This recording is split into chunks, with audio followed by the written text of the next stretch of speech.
Okay, I want to dig into another video on what the bank told you is probably wrong.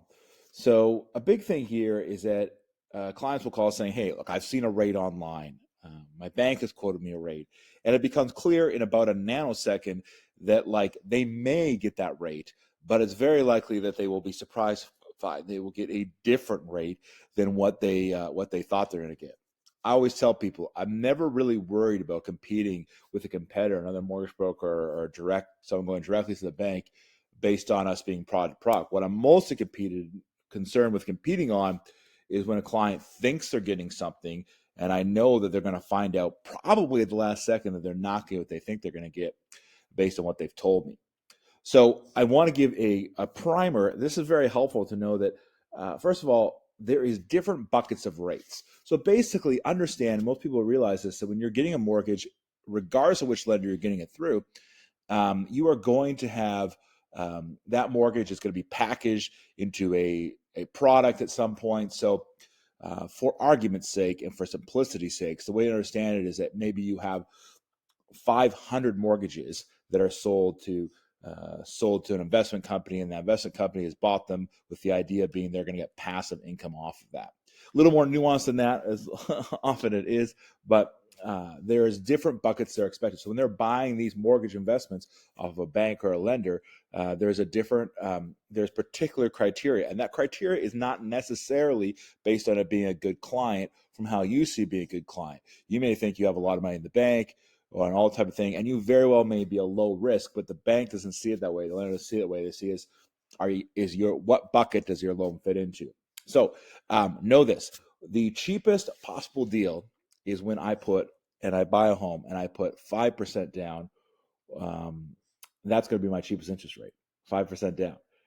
I will get the same interest rate if I put anything less than 19% down. Now, of course, that means I'm going to have a CMHC or a mortgage insurance premium added to my mortgage, not out of pocket.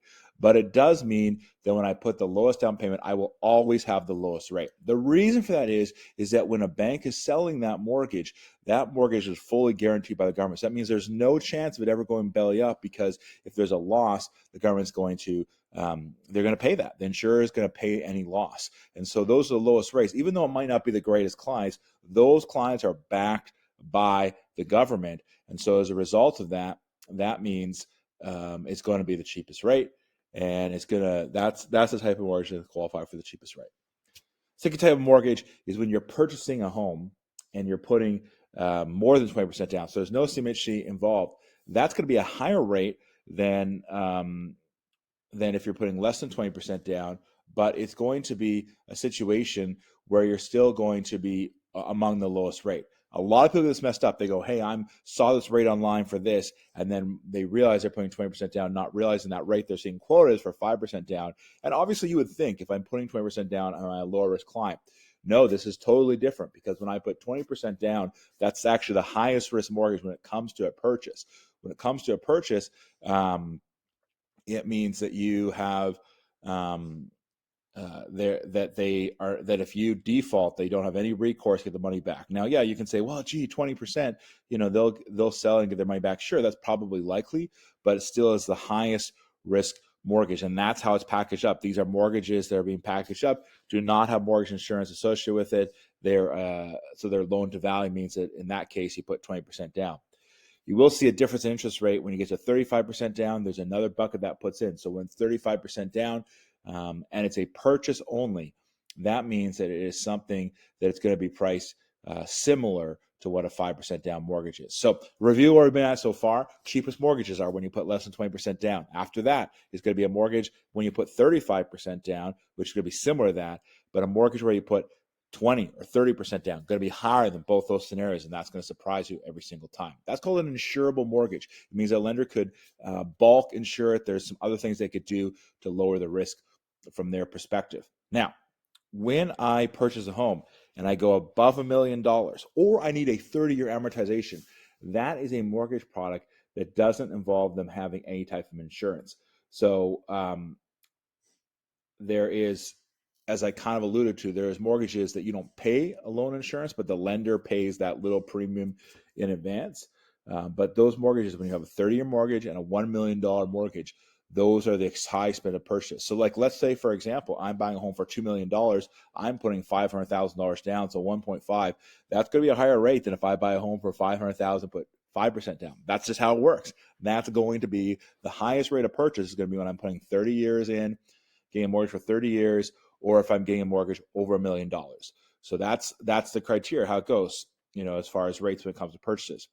Now, beyond that, I'm going to pay a higher rate than, again, if I do a refinance. A refinance means I need to redo my mortgage. So I owe $500,000. I'm taking $100,000 in rental. My mortgage is increasing $600,000.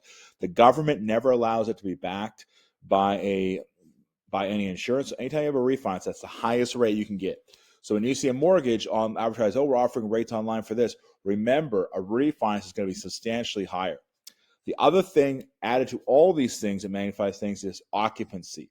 And so if I'm getting a property that I'm going to live in or rent, I'm always going to have a substantial premium when I go to a rental property. So these are all different buckets. Less than 20% down, 20% down, 35% down, 1 million and above, and 30-year mortgages, and then refinances. Okay?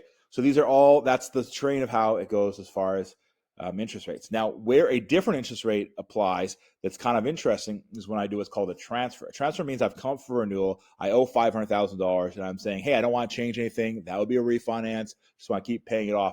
If I switch that to another lender, and I had mortgage insurance to begin with, so when I got the mortgage, I put 5% down. That means that I can actually still qualify for the best rates depending on what my loan to value is. So if I'm so for example, if I bought a home and I bought it for $500,000, I pay it down, it's worth $470 in 5 years, I'm going to still get the best rate for my renewal.